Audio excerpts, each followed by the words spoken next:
Bonjour à tous et à toutes. Aujourd'hui, je suis de nouveau avec vous pour vous parler de Nagios sur Ubuntu Server 20.04.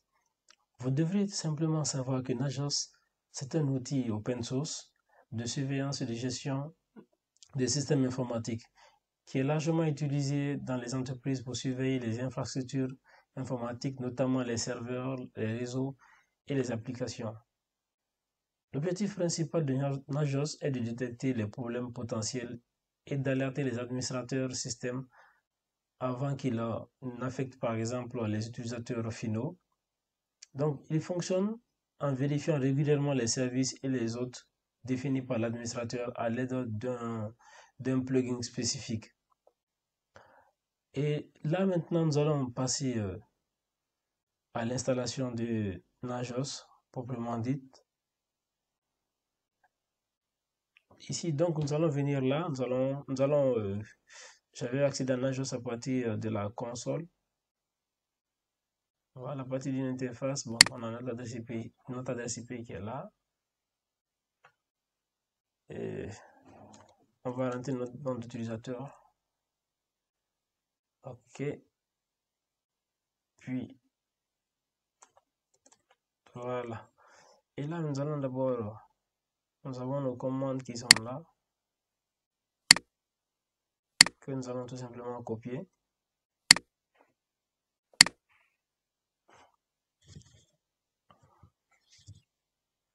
Maintenant, à vous de voir, vous pouvez faire après une configuration du DNS si vous le voulez. Je peux vous le mettre ici en disant par exemple, je peux dire ici quoi. Et l'adresse IP qu'on va utiliser, ce sera 292.168.0.1 avec un masque. On aura un masque par exemple de, supposons /24. Ou on va prendre par exemple /18, voilà. Et là, on aura un masque de 255.255.192.0. Ensuite, on viendra ici, on va prendre encore, et là, on vient d'abord, on valide la seconde commande, qu'elle continue. Ensuite, on viendra ici, on va prendre un nom de domaine, par exemple, qui est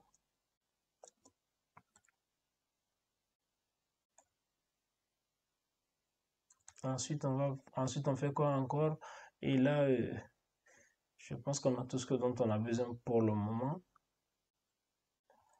Le nom du serveur, on va laisser le même nom. Et après cette installation, on va passer à celle-ci. Maintenant, ici, tout simplement, c'est d'abord dans un premier temps, ça nous permet de faire quoi?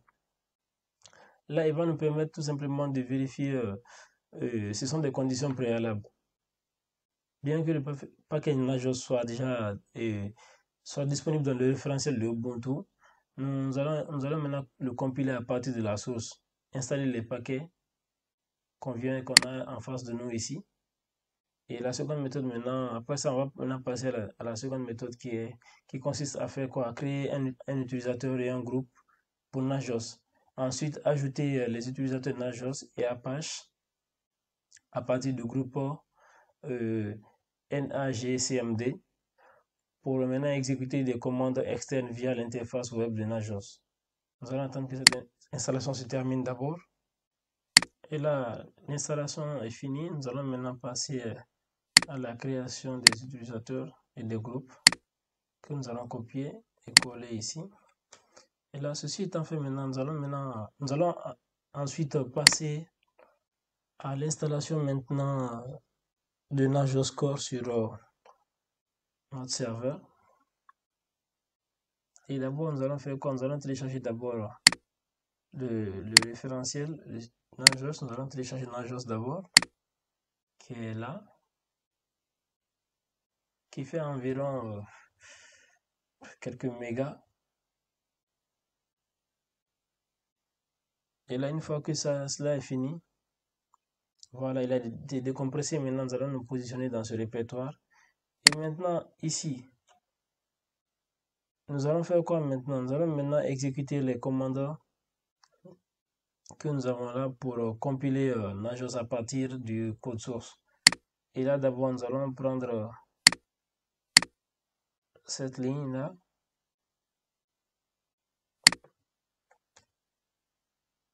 Voilà, lui il permet de compiler. Ensuite, nous allons procéder étape par étape ici pour chaque partie. Nous allons attendre que ça se termine d'abord. Et là, c'est déjà fini. Il nous montre comment on doit y accéder à l'interface web. Là, nous allons continuer ici. Nous allons même prendre tout ça et coller. Et là, il va se baser sur chaque commande insérée par ordre alphabétique. Par ordre, autant pour moi. Lorsque la première finit, la seconde sera automatiquement exécutée. Ainsi de suite, jusqu'à ce que ça garde la dernière commande que nous allons nous-mêmes exécuter manuellement. Et là, nous allons patienter un peu.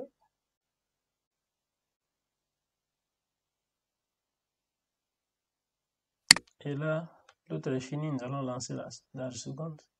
Et là, on dit que c'est terminé. Ensuite, là, maintenant, nous allons passer à l'installation qui est la suivante ici. Maintenant, ici, c'est pour installer l'interface web de Nagios avec cette commande. Maintenant, ce que vous devez savoir, l'interface web de Nagios est protégée par un mot de passe par défaut. Donc, on va devoir créer un compte utilisateur qui sera Nagios admin que vous voyez là. D'abord, je vais exécuter ça d'abord. Et là, c'est fini. Ensuite, je disais que l'interface web de Nagios est protégée par un mot de passe. Donc, on va créer un compte, utilisateur admin qui va nous permettre d'accéder à l'interface web de Nagios. Donc, du coup, nous allons utiliser cette commande là. On va utiliser cette commande. Et quand on tape, on demande un mot de passe. On va entrer et puis après confirmer le mot de passe. Et là, on dit OK, c'est bon. Adding password for user Nagios admin. Donc, ceci étant fait, nous allons maintenant passer à l'autre étape qui est quoi? Nous allons activer maintenant le mode CGI à l'aide de la commande que nous avons ici. Et là, c'est activé. On nous dit ensuite après de redémarrer le service Apache qui va être redémarré évidemment. Ensuite, là maintenant, ceci étant fait, nous allons devoir maintenant configurer la partie où est-ce que nous allons vouloir, si on veut recevoir, on veut obtenir par exemple des alertes. Donc, si on veut obtenir des alertes, et là, on doit faire quoi d'abord? Et dans un premier temps, il nous faut forcément télécharger ce qu'on appelle le plugin. Bon, on peut d'abord passer par la méthode pour éditer. Là, il va falloir qu'on fasse quoi? On va faire un vim usr share local maintenant Nagios. Et la Nagios on va dire maintenant etc object contact cfg. Maintenant, quand on descend un peu en bas ici, à la ligne là, on va mettre maintenant par exemple notre adresse email. On va mettre par exemple l'adresse email là. Je peux mettre par exemple @gmail.com par exemple. Et après, on enregistre puis on quitte. Ensuite, ceci étant fait, nous allons maintenant installer le plugin Nagios sur notre serveur. Pour surveiller un système, vous devriez installer forcément les plugins Nagios. Donc, pour ce faire, nous allons venir ici et nous allons maintenant lancer le téléchargement, la décompression et puis l'accès au répertoire. Et une fois ceci fait, bon là maintenant voilà, on a accès au répertoire plugin. Après cela maintenant, nous allons faire quoi? Nous allons maintenant ensuite compiler et installer les plugins de Nagios qui sont là. Là, nous allons d'abord compiler. Pour compiler ces points avec la commande ./. Après cela, après avoir fini de compiler, nous allons maintenant après passer, comme on l'a dit maintenant, nous allons passer à l'installation. Là, nous allons attendre un peu que ça finisse. Et là, nous allons maintenant passer à l'installation. Nous allons attendre que voilà, c'est déjà terminé. Et une fois cela fait maintenant, ensuite, nous allons maintenant vérifier s'il n'y a pas d'erreur.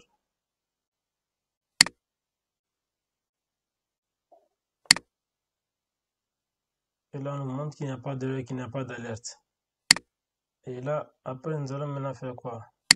Nous allons redémarrer maintenant. Nous allons démarrer et activer Nagios au démarrage. Et là, ça c'est fait. Maintenant, si on vient par exemple dans un navigateur, on va taper l'adresse IP qu'on a ici. On verra que Nagios est bel et bien actif. Et là, par exemple, quand on vient ici, par exemple, où on fait maintenant /Nagios, on dit, on demande les informations ici, on va mettre Nagios admin, puis mettre le mot de passe. Et là, on a accès à notre interface. Donc, du coup, on se retrouve dans une prochaine vidéo pour voir comment ajouter une machine cliente. Et ce qui s'en suivra après, c'est comment envoyer des notifications à l'administrateur si une machine est éteinte. Donc, on se dit à la prochaine, on se dit à tout à l'heure dans une prochaine vidéo. Et n'oubliez pas surtout de vous abonner, de commenter si vous avez des questions ou suggestions concernant ces vidéos. À très bientôt.